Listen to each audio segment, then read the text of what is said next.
Thank you. And pass the floor to you then. Well, the first thing I have to say is that I am so delighted. I'm so grateful that there are younger people. I'm almost 80, and most of my friends are getting sick and dying, and we can't carry even those of us who are still at it do not have the energy that we once had. And I'm so delighted that there are younger people who are concerned with this and who are carrying on the work and creating new work, not just carrying on old work, but you have a new perspective, and I'm just grateful. That's the main thing to say. Yeah, thank you. Yeah. And I don't I'm not quite sure what I can add to what's already in the book in terms of how I did the work or what what to think about. Did you happen to know about a webinar that happened?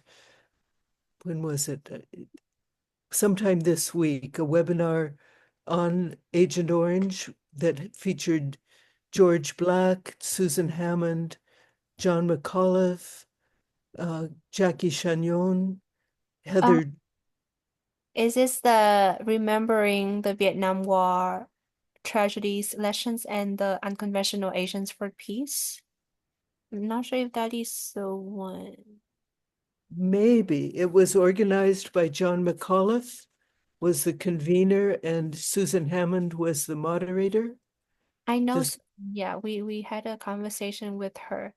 Um, It it, was a great webinar. If you don't know it, I should pass on the link to you. Uh, yeah. Yeah, that would be great. We can, if that's was recorded, we can also rewatch it sometimes. yeah, Yeah. yeah. No, I wasn't able to attend, but I did see the recording, so I know it was recorded. Um, I will make a note to myself to send that on to you. It was really well done. And Charles Bailey and Tim Reeser, who is a worked with um, this Senator Leahy of Vermont, and after he passed away, continues to work with the senator there and on the issue of Agent Orange. So, yeah, it's Yeah. Yeah, we talked to Susan Hammond on Zoom, but we also met her in Washington, D.C. during the annual dialogue um okay. at United States Institute of Peace. Yes, Andrew Wells Dung. Yes, Andrew Westad.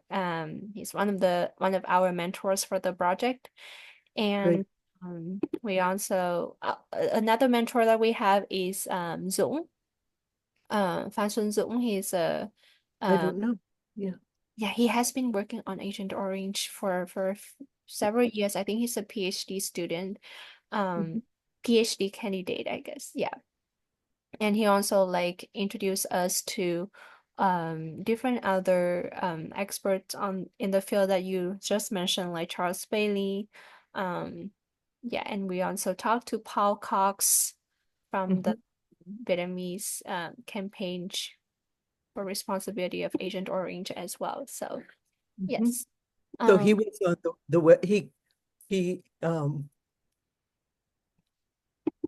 he commented anyway. He came into the webinar with questions, yeah, as well. Paul oh, Cox. he did. Oh yeah. Yeah, Oh, Paul Cox. Yes. Yeah. yeah. So That's yeah, and Zoom so. um is is where? I think he's in Singapore, if I'm not mistaken. Anyway, doesn't matter really. Yeah, I want to introduce you. Yeah, he's a research officer of the Vietnam Studies program at the Yusof Ishak Institute, in Singapore. Aha. Yeah, no, okay. I don't know the Singapore people at all. Yeah. Yeah. Yes. Hmm. So, let me think. So, what would be best? Because I think the focus is we want to learn about like your perspectives on the efforts of the US, but also like non-government organizations and international organizations on, addressing the consequences of Agent Orange. And Mhm. since we talk about like, like um the more I talk to the experts of Agent Orange and also like the founders and the officers of different organizations that are working on the issues of the legacies of the war, I realize that like all of them are getting old and their concerns is how to, like encourage the young people to be at the forefront of this effort. And Yes. we really want to like how we can connect, and how we can, like raise the awareness because it's really tough. Like for example, the program that we are a part of, the majority of us are Vietnamese, and we want to have more international friends to join Uh-huh. us, um, to work with us on this subject. And so yeah, we want to really like how we can bridge the gap um Mhm. in this. Yeah. And does the USIRP program recruit younger Americans at all, or no? Yeah, we do have younger Americans in the subject. Usually like it's people who are interested like like their majors are history and then they do Vietnam history or like Vietnam War history. So Mhm. Mhm. yeah, some are we have like 40 people. I would say over half are like Vietnamese. And Uh-huh. uh, Good. yeah. Yeah. Mm. What can I tell you? I'm not sure. Mm.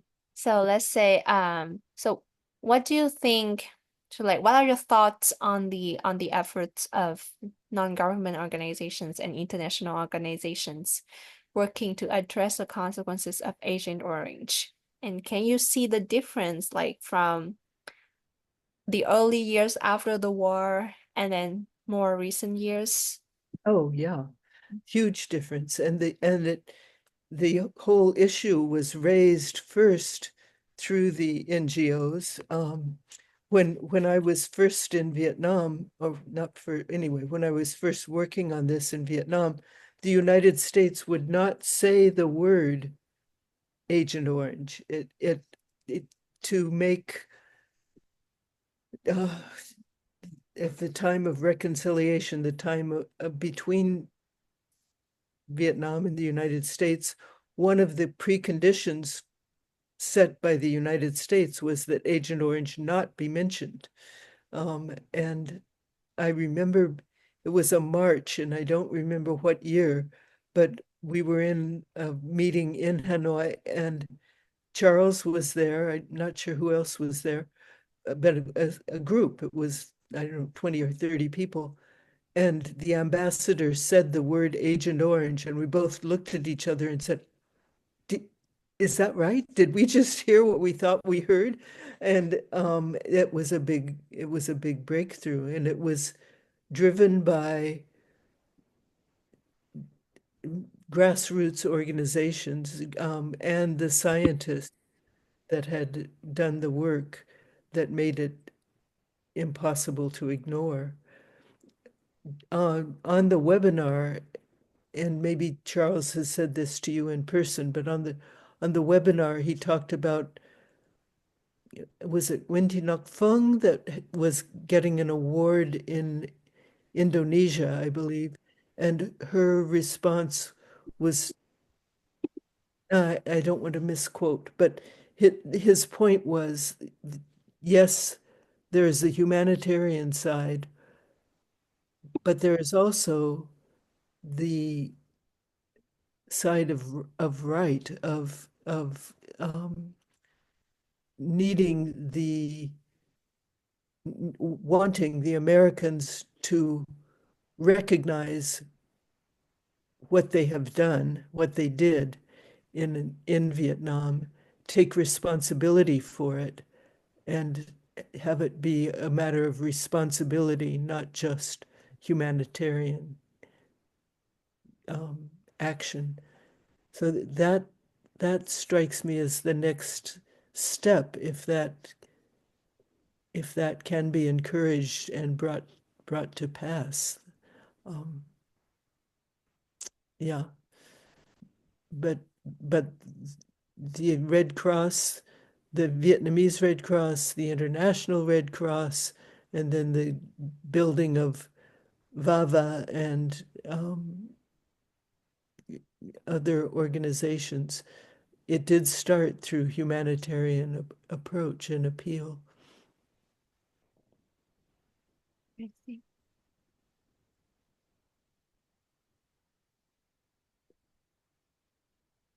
Okay, so you okay, okay, nice. Oh, okay. Thank you so much. And I think you also mentioned Dr. Wen Ngọc Phương, who's the first few um like first doctors to notice the connection between Agent Orange and the some disabilities and like birth defects in the children, right? Yeah. Yeah. I think it would be great if you can also like connect with her afterwards to learn about like the on the associated like disabilities and health related issues as well. So back to the story that we just talk about like the young generation. So as I mentioned, I've had like conversations with American friends here in America, and then I realized like not many of them are aware of Agent Orange. So how do you think that we can and how we should educate the younger generations about the impact of Agent Orange? Yeah. I I can tell you my own experience. But but in a way, I think you are the ones who know that better than I do. But my own experience, I taught in a couple of places after so I I lived in Vietnam first, and the questions of Agent Orange came from living there, not from being a student. But then I went back to school because I thought I want I want to be able to speak in a more authoritative voice than than just I've been there and here's what I think. So I wound up teaching a postdoc at Hamilton College in New York, and then I wound up teaching in the College of the Holy Cross in Massachusetts. I my opposite of you, perhaps. My own PhD I got it at age 62, so I was already quite old.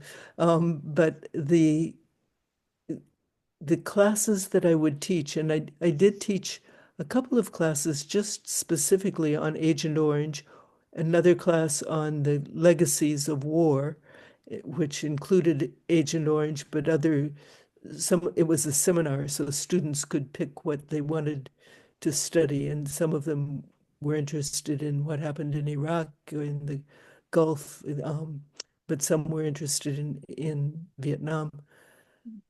But they were shocked by learning what their government had done. I just remember again and again no, my government didn't do this. Really?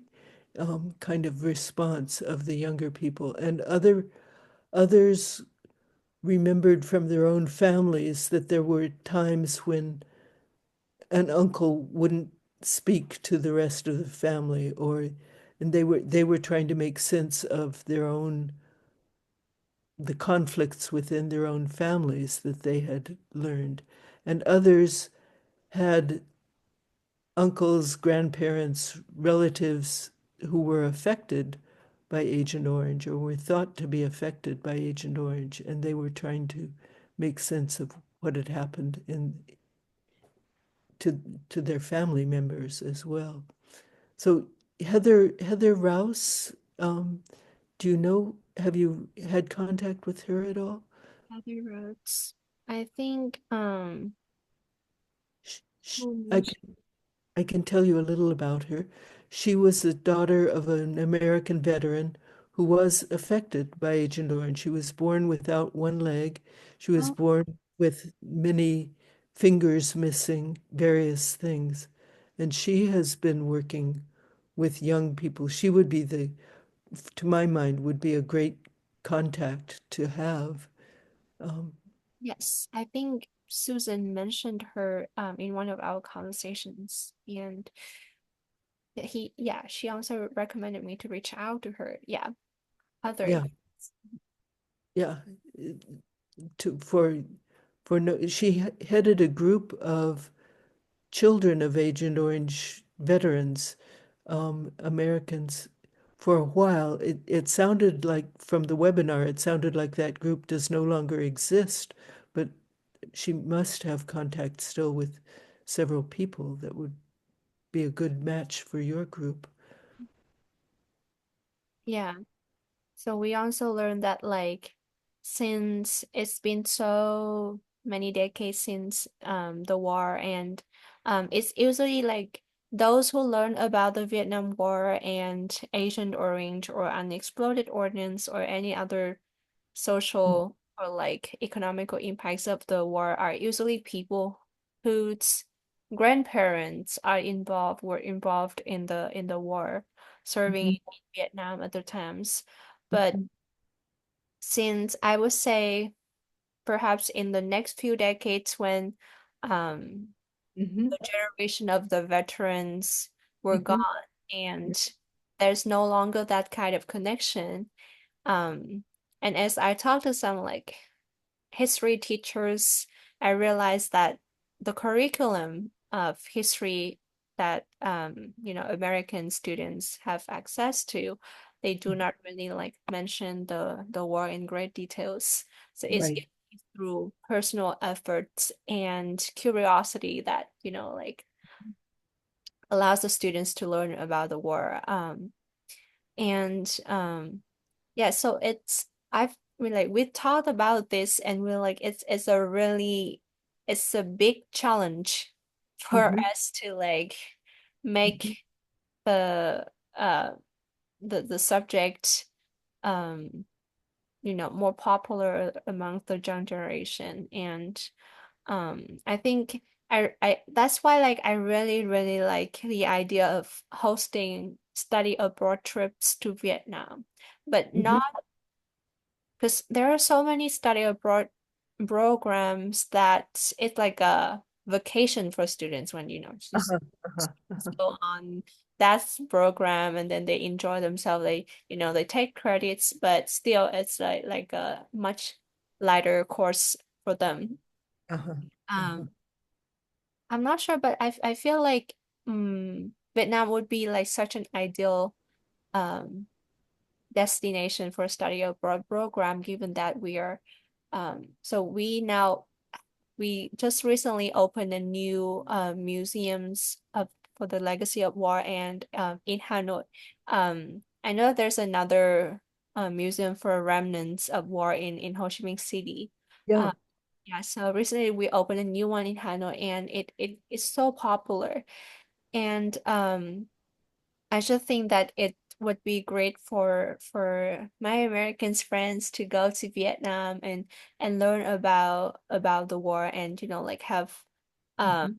a new perspective because well they learn about the war through their grandparents or parents, but it would be also beneficial for them to learn about the war through the lenses of Vietnamese civilians and the descendants. Yes. Oh, yes. Yeah. Yeah. Yeah. At one point, I was working with Susan Hammond on the War Legacies project, and we talked and explored a little bit, but then we didn't follow up on a museum here in the United States on war legacies. And yeah, that would be another, for people who couldn't go to Vietnam. Mhm. Yeah, I think when I was at the annual dialogue, there were actually people from the I forgot one of the Smithsonian's museums in Washington, D.C. Uh-huh. It's the National Museum of History. Um, and they did have an exhibition of Vietnam War, and their architecture and designer of that museum was actually invited over to Vietnam to build a new exhibition in the museum in Ho Chi Minh City. So that is a new exhibition that has like interactive educational um facilities for people to uh, Uh-huh. like just learn about the world, like but in a more interactive way. Um, so I think that's some kind of efforts between both countries to make the world, like more attractive to the young generation. Which I think is such a great idea. Hmm. And okay, I think we have time for a couple more questions. So, um, I would like to ask, so like, what is the most memorable experience that you had when you were in Vietnam and like writing up the book? Mm. I don't know if I could say one most memorable. Um, certainly the stories that people told me still are very, very strongly etched in my heart. If I Maybe. had to choose one, there was Mrs. Home, who I whose story I told in the conclusion. We were similar in many ways in age and our children being born at the same time. Um, Hers were born while she was fighting in the forest, in the jungle. Mine was born in a hospital in Los Angeles, you know. So there are similarities and contrasts that highlight. Um, yeah, I don't know that I could pick the most memorable, but maybe maybe the inspiration that inspire you, like the memory or like the experience that inspire you to write the book. Like, I know it's because you had been living in Vietnam, but what really struck you at the point that made you like, hey, I need to document this? yeah, yeah. There is a doctor who's was based in Hue, and I know that he's lived now in Hanoi and Ho Chi Minh City at time. His daughter is now in Ho Chi Minh City, and he's getting older too. But I I was leading a study abroad in Hue and went to see him, and he showed me pictures. He was working in Quang Ngai and was interviewing something like 600 families in in the area. And yeah, at the time, people knew less about, there was so much argument about, well, is this Agent Orange or is it something else? Um, but his take was, you know, I guess there's a Buddhist sutra. If you see your neighbor, if you see your brother with an arrow in his eye, you don't stop to argue about where did the arrow come from. You get the arrow out of his eye. And Dr. Nyun's approach was, you see people suffering, you don't stop to argue about why are they suffering. You reach out and help them. And and at the time, American veterans were just barely finally being heard. When American veterans first claimed Agent Orange as a cause, they were sent to the psychiatric ward because the Veterans Administration did not believe them. finally, through science um, and political engagement, the American veterans were compensated and some of them started saying, yes, well, we were here for a year. What about the Vietnamese who were there for 10 years, who were there for the duration of the spring and the war? And what about the Vietnamese who were there as women carrying children and nursing children? What about them? Um, so both both Dr. Nguyen and the work of American veterans moved me. Mhm. But particularly, Dr. Nguyen took me out to meet some families, and I was totally unable to speak after meeting those families. I I just kind of spluttered to him, well, who's helping? And he said, nobody. And I said, well, what about the pagoda? No. What about the church? No. What about the party? No. Um, and that sort of made me want to say, listen to these people, hear these people. Um, that I suppose was the pivotal moment. Could be one of the pivotal moments. There's Yeah. a lot that goes into it.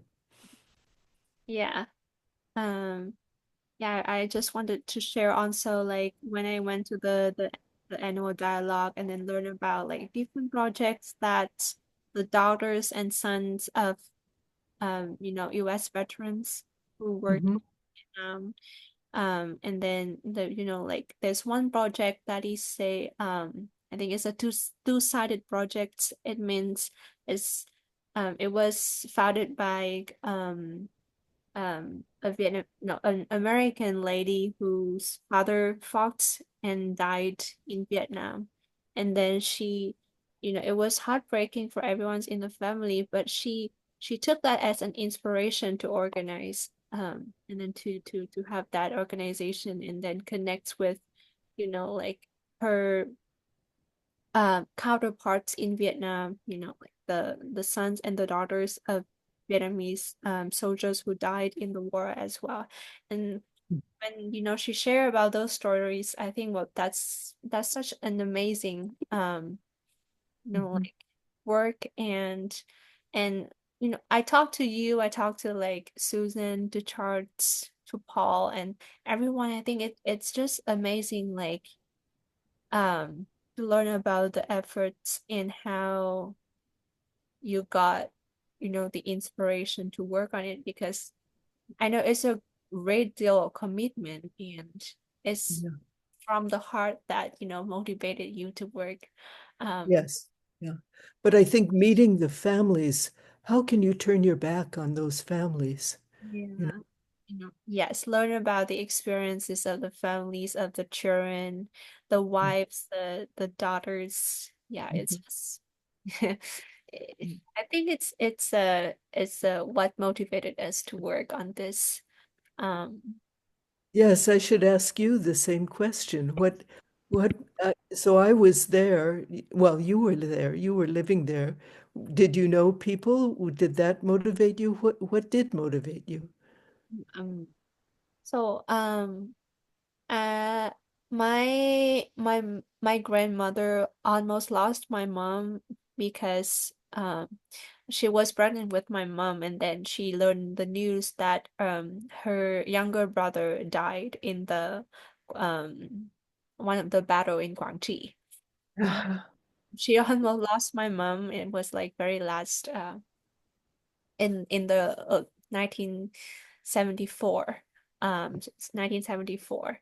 And my grandfather also served during the war, but luckily he was okay. He was fine. He could return home, but my mom and my uncle, like during their childhood, they lack the support and the care from my grandfather. But they were able to survive, like Mhm. um and so I think I learned about the war through the stories of my grandfather, but also like my grandma who um were, like supporting the soldiers um through I think there were like so my grandmom was a teacher back in, like the 1970s, 1960s. But before Uh-huh. that, she And also then, I think she also participated in the war, but not like, like in the battleground, but like through, supporting um at the back scenes of the war. And so I learned those stories, and I also my from my father's side, my grandfather who um like he died like 2 years ago, but when he was alive he also like talk about the stories of him. So there are like pictures of the farmers and civilians who carried like huge bags of rice and then dried food, and then they carried to the battlegrounds to um uh-huh. as a way to like for the soldiers to have means to live on, right? So my paternal grandfather participated on that kind of. It's a really strenuous uh Yes. work. It's long, right? And people were like carrying heavy Yeah. bags. So that there's like um so the stories from all of them really inspired me to learn about the war. But Mhm. I also want to like, because we learn about the war, but we didn't really like talk to people who were impacted by the war Yeah. directly. For Yeah. example, Agent Orange. I many of my friends has some kind of disabilities, but because of different reasons. One of them would be Agent Orange, but um I think only in excuse me, there's a village for the daughters and sons of Vietnamese soldiers who had exposure to Agent Orange, but Mhm. the village is based in Hanoi, so I didn't have a chance to visit. But Friendship village. Yeah. yeah, yeah. Um, Who, but one of my colleagues in the project, he had an opportunity to go to Vietnam and talk to the the kids at the village. Um, and yeah. yeah, people there. And I think that's also one of the motivations that group us together, and that's why Yeah. we want this build. And I also think that the most of the because so I learned that USAID and other organizations, I think they put more effort into subjects like UXO, um but I think there should be more, like better, attention on subjects like Agent Orange, because it's a very long term. Like Yeah. for unexploded ordnance, I think it's getting much and much better now, and that some I would say hopefully at some point in the future there would be no ordnance left in Vietnam. But Mm. Agent Orange, I'm not sure because the chemical thing, really don't know like how long it will stay. And the impacts are like very long term now, and hopefully there will be more research on this, like more scientific research on how to um help the victims of Agent Orange. So I Yes. think it's since it's a long term impact, so I think that's why we like wanted to direct more investment, more support of international organizations, NGOs, to address the consequences. Yeah. Wonderful. Wonderful. Yeah. Um, Yeah, so I think one last question is, I'm thinking of it. Um, is there anything that you want to highlight? Uh, because we are going to, like summarize all of the conversations with experts, including you and then everyone else, and we want to make it live on the website as like a um, like detailed narrative and insights on the subject of Agent Orange. And so we wanted to um, quote something from you, like something you want to highlight, something you want to deliver to the young generation or any kind of visitors to the subject.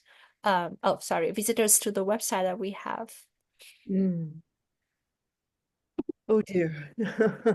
Um, what I often do, and this is not appropriate for the website or for a short thing, but what I like to do is simply read a story, one of the many of the stories from my book. This the people that I spoke with asked me to share their stories, and that's what I would really like to do. Um, but Yeah, that's a that's a 10-minute long thing, not a I think I saw one of that videos on YouTube. really. I didn't know anything was on YouTube. Huh? Yeah, because Hmm. I searched your name first. Because usually, like when people mention you, I had to like look it up to find your email first. So I Mhm. look up on Google and I saw I saw that you work at Hamilton College and then College of the Holy Cross, and then on the page of College of Holy Cross, they had like a Agent Orange 101 where they Ah, it had all the facts about Agent Orange, and then some like materials from your classes were also posted online. So that's oh, my friend got your email, and then because I had been looking for your email for such a long time, and I had Charles mentioned you, but yeah, I had some delays in conversations with him, so it took us yeah, until not until my friend found your email that I had a chance to reach out to you, but and yeah, so we searched on Google and YouTube just so how to like find your contact information. So well, that's interesting that there's a Agent Orange 101. That I'm yeah. going to look that up and see what that is. Yeah. Yeah, it's on the College of Holy Cross. Yeah, which Oh, is really helpful. They had like a few other materials on the subject as well. good. Yeah, great. Yeah. And are you at UW yourself? So I am taking a gap year from UW. But yes, I'm affiliated with UW. I'm a student in Okay. yeah. And a graduate student, yes? Yes, I am. Yeah, and so what in history and in what field? Oh, that's a good question because I'm not in the field. I'm an applied math student and I study subject like healthcare and finance. All right. Wow. Hmm. So Hmm. it's not related to my study, but I really like the opportunity to do something on, this subject and um Well, applied healthcare is certainly related, no? yeah. Yes, definitely. Um, Half of my family are working in the field of medicine, and Ah, yeah, and half of them are teachers. So my mom is a teacher, my grandmom is also a teacher, my okay. dad and my brother are doctors. Um, Okay. yeah, Huh. and so I love like because teachers and doctors the purpose is to help other people. So I also want to study to help other people. Mhm. Wonderful. Wonderful. Yeah, I'm so delighted to learn about you and your group. And Yes, I would love to go to this. Is it a ceremony, a conclusion? What? Yeah. The closing ceremony is if you happen to be in Vietnam, it would be at Fulbright University in Ho Chi Minh City. But for us who are based in the US, it will be on December 3rd. And let me just find it's real quick. Mm, I think it's when we yeah, December 3rd. If that's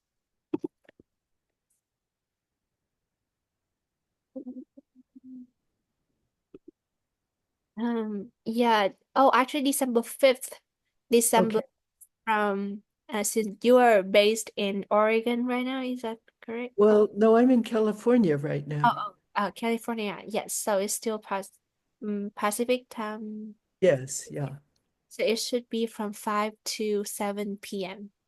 Great. Oh, good. And And yeah. should I contact Andrew or will you send me the link or what? I will send you the link. Yeah, so Great. yeah. Mhm. Yeah.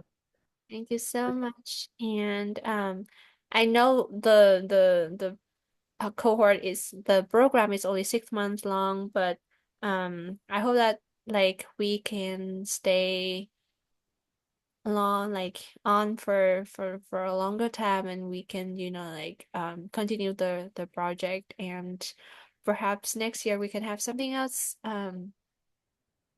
Maybe we can figure out like a better way to raise awareness on this subject, not just through website, but maybe we can like collaborate with different organizations to Mhm, mhm, host trips to Vietnam and mhm, mhm. yeah. Yeah, and or have I remember when I was at UW, it was pretty easy to organize. Um, I don't know if you know the name John Tui, but he was a film director and he came to the United States. He has one film on Agent Orange called Story from the Corner of a Park is the English language translation. And it was easy to organize up and down the West Coast. Um, colleges would welcome him to show his film and talk. And there were quite a few students, who would come to those. So that's another idea, you maybe you speaking or I don't know. Anyway, Yeah. um, yeah, colleges are pretty receptive to, or at least were pretty receptive to having people talk. And with all the horrible legacies of the ongoing wars these days, there is a tie-in there. And with the 50-year anniversary from the end of the war, there's the tie-in next year Next year. Yeah. coming right up. There's easy tie-in there to raise awareness. So yeah, I wish you all the luck. And I, my own contribution, I think, is simply reading the stories, telling the stories of people. So if that's ever useful, I'm glad to do it. If there's any way I can support you, I'm very glad to do it. So, yeah, Thank you so much. And yeah, I will keep you posted. I will follow up with the invite for the closing ceremony as well. great. Mhm. Right. Thank you so Well, much. all good luck, all blessings. Yeah. So much. I hope you have a good night. Bye bye. Bye bye. Thank you.